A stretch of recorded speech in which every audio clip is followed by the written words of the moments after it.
রাজ্য জুড়ে দিনভর ঘটে যাচ্ছে নানা ঘটনা, তার মধ্যে এমন কিছু কিছু ঘটনা থাকে যেগুলো রীতিমতো শোরগোল ফেলে দেয় বিভিন্ন মহলে, উঠে আসে সংবাদের শিরোনামে। এই প্রতিবেদনেও আপনাদের তেমনই একটা ঘটনার কথা জানাবো। বিহার থেকে আগ্নেয়াস্ত্র নিয়ে এসে বাংলায় রঙিন জলের থেকে দাপাদাপি দুষ্কৃতী, চলল গানও। ইতিমধ্যেই দুজনকে গ্রেফতার করা হয়েছে। ঘটনায় শুরু হয়েছে রাজনৈতিক তরজা। জানা গিয়েছে বিহার থেকে আগ্নেয়াস্ত্র নিয়ে এসে মালদার হরিশ্চন্দ্রপুরে একটা রঙিন জলের থেকে দাপাদাপি করে এক দুষ্কৃতী। সঙ্গে ছিল তার এক সঙ্গীও। তোলাবাজির পাশাপাশি অশ্লীল ভাষায় গালিগালাজ করা হয়। ভয় দেখাতে শূন্যে চালানো হয় গানও। ঘটনার খবর পেয়ে তৎপরতার সঙ্গে দুই দুষ্কৃতীকে গ্রেফতার করে পুলিশ। ধৃতদের নাম আশিকুল রহমান এবং শ্রীরাম যাদব। শ্রীরামের বাড়ি বিহারে বলে জানা গিয়েছে। অভিযোগ, শ্রীরাম বিহার থেকে আগ্নেয়াস্ত্র নিয়ে এসে বন্ধু আশিকুলকে নিয়ে ভালুকার একটা রঙিন জলের থেকে পৌঁছয়। সেখানে ঢুকুঢুকুর পাশাপাশি উপস্থিত অন্যান্যদের হুমকি দেয় বলে অভিযোগ। টাকা দাবি করে অশ্লীল ভাষায় গালিগালাজ করে, এমনকি ভয় দেখানোর জন্য আগ্নেয়াস্ত্র উঁচিয়ে এক রাউন্ড গানও চালায় বলে অভিযোগ। খবর পাওয়া মাত্রই দুষ্কৃতীদের গ্রেপ্তার করে হরিশ্চন্দ্রপুর থানার পুলিশ নিয়ে যায়। ইতিমধ্যেই ঘটনার সিসিটিভি ফুটেজও সামনে এসেছে।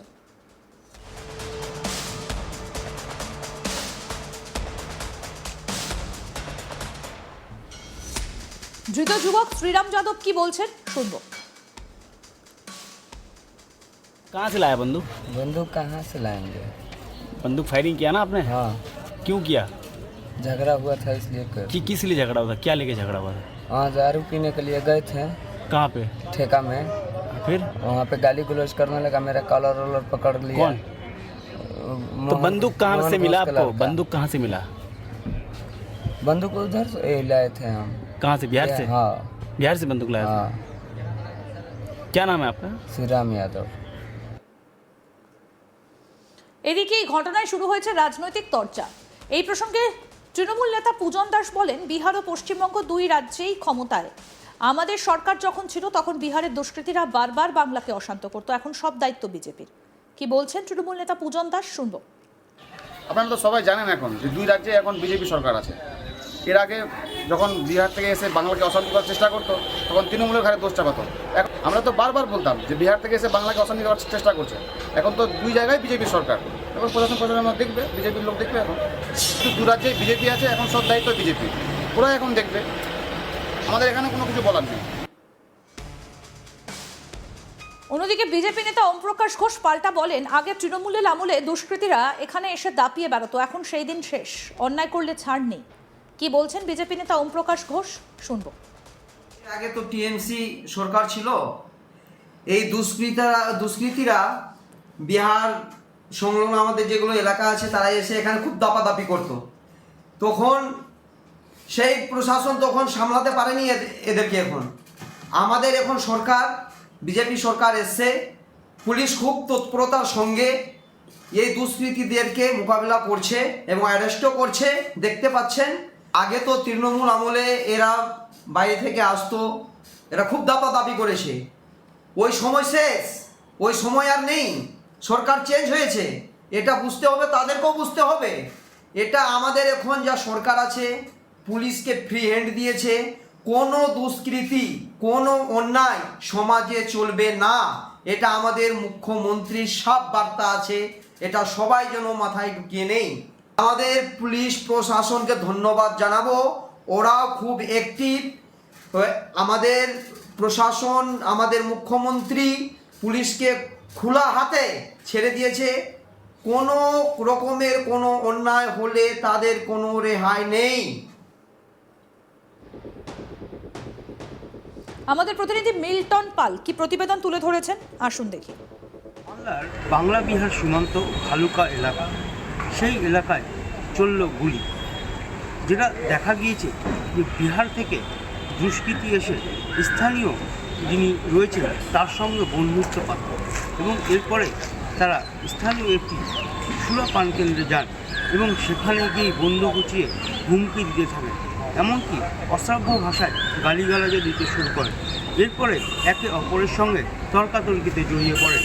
আর এই পরিস্থিতির মধ্যেই সেখানে পিস্তল উঁচিয়ে গুলি চালান বিহারের এক যুবক। এরপরে সেখানে উত্তেজনার সৃষ্টি হয়। ঘটনায় স্থানীয় বাসিন্দারা কোনো রকমে সেখান থেকে পালিয়ে যায়, কিন্তু ঘটনার খবর পেয়ে ঘটনাস্থলে পৌঁছায় হরিশ্চন্দ্রপুর থানার পুলিশ পৌঁছে সেখানকার 2 দুষ্কৃতীকে গ্রেপ্তার করেছেন, যিনি শ্রীরাম যাদব রয়েছেন, তার বাড়ি বিহারে। এমনকি তার আরেকজন বন্ধু রয়েছেন আশরাফুল হক, তার বাড়ি স্থানীয় হরিশ্চন্দ্রপুর এলাকায়। আর এই ঘটনার পর এলাকায় জোর চাঞ্চল্য ছড়ায়। স্থানীয়রা বারবার বলতে থাকেন যে একের পর আমরা দেখতে পেয়েছি যে বিহার থেকে দুষ্কৃতী এসে বাংলাতে গুলি চালানো থেকে দুষ্কৃতিমূলক কাজকর্ম ঘটিয়ে আসছিলেন। এখানেও তার ব্যতিক্রম নাই। সম্প্রতি রাজ্যে পালাবদল হয়েছে, তারপরেও এই দুষ্কৃতীরা যে একের পর এক এই যে মালদার হরিশ্চন্দ্রপুর বাংলা বিহার সীমান্ত রয়েছে, সেই সীমান্ত দিয়ে বাংলায় প্রবেশ করছে এবং বাংলায় প্রবেশ করলে বিভিন্ন রকম দুষ্কৃতিমূলক কাজ করছে। এটা কি কমবে আদৌ? কিন্তু তারা চাইছে যে এই দুষ্কৃতিমূলক কাজকর্ম যাতে কমে যায়। গুলি পিস্তল হামেশাই দেখা যাচ্ছে এই মালদায় এসে তারা গুলি চালাচ্ছে এবং মানুষকে ভয় দেখাচ্ছে এবং অসভ্য ভাষায় গালিগালাজ করছে। যদিও তৃণমূল নেতৃত্বের দাবি যে তাদের যখন সরকার ছিল এই বাংলাতে বারবার বিহার থেকে দুষ্কৃতী এসে এই যে বাংলা রয়েছে সেই বাংলাকে অশান্ত করার চেষ্টা করেছে এবং বিভিন্ন দুষ্কৃতিমূলক কাজকর্ম করেছে। এক্ষেত্রেও তার ব্যতিক্রম নেই। এখন তো রাজ্যের পালাবদল হয়েছে, তাহলে এই সরকারের উচিত তাদেরকে কঠোর হাতে দমন করা। যদিও বিজেপির পক্ষ থেকে জানানো হয়েছে যে তাদের সরকারের আমলে দুষ্কৃতী তারা পুষত, কিন্তু এই সরকারের আমলে এই সমস্ত কিছু হবে না। কারণ রাজ্যে যখন পালাবদলের পর বিজেপি ক্ষমতায় এসেছে, বিজেপির একমাত্র লক্ষ্য রয়েছে যারা দুষ্কৃতী রয়েছে তাদের কঠোর থেকে কঠোরতম শাস্তি হবে। পুলিশ যথেষ্ট সক্রিয় রয়েছে এবং পুলিশ ওই 2 দুষ্কৃতীকে গ্রেপ্তার করেছে, তবে এর পেছনে কী রয়েছে সমস্তটাই তদন্ত করছে। কারণ এই ধরনের ঘটনা কখনোই বাংলাতে মেনে নেওয়া যাবে না। আর সম্প্রতি যে নতুন সরকার এসেছে সেই সরকার এই দুষ্কৃতীদের কঠোর হাতে দমন করবে। রাজ্য জুড়ে দিনভর ঘটে যাচ্ছে এরকমই নানা ঘটনা এবং মালদার হরিশ্চন্দ্রপুরের এই ঘটনাটা রীতিমতো সাড়া ফেলে দিয়েছে। বিহার থেকে আগ্নেয়াস্ত্র নিয়ে এসে বাংলার রঙিন জলের থেকে দাপাদাপি রীতিমতো দুষ্কৃতীদের চলল গানও। ইতিমধ্যেই 2 জনকে গ্রেফতার করা হয়েছে। ঘটনার শুরু হয়েছে রাজনৈতিক চর্চা। জানা গিয়েছে বিহার থেকে আগ্নেয়াস্ত্র নিয়ে এসে মালদার হরিশ্চন্দ্রপুরে একটা রঙিন জলের থেকে দাপাদাপি করে এক দুষ্কৃতী। সঙ্গে ছিল তার এক সঙ্গীও। তোলাবাজির পাশাপাশি অশ্লীল ভাষায় গালিগালাজও করা হয়। ভয় দেখাতে শূন্যে চালানো হয় গান। ঘটনার খবর পেয়ে তৎপরতার সঙ্গে 2 দুষ্কৃতীকে গ্রেফতার করে পুলিশ। ধৃতদের নাম আশিকুল রহমান এবং শ্রীরাম যাদব। শ্রীরামের বাড়ি বিহারে বলে জানা গিয়েছে। অভিযোগ, শ্রীরাম বিহার থেকে আগ্নেয়াস্ত্র নিয়ে এসে বন্ধু আশিকুলকে নিয়ে ভালুকার একটা রঙিন জলের থেকে পৌঁছয় এবং তারপরই এই নানা হুমকি দেয় বলে অভিযোগ। আরও আপডেট পেতে দেখতে থাকুন আজ তাক বাংলা, সাবস্ক্রাইব করুন।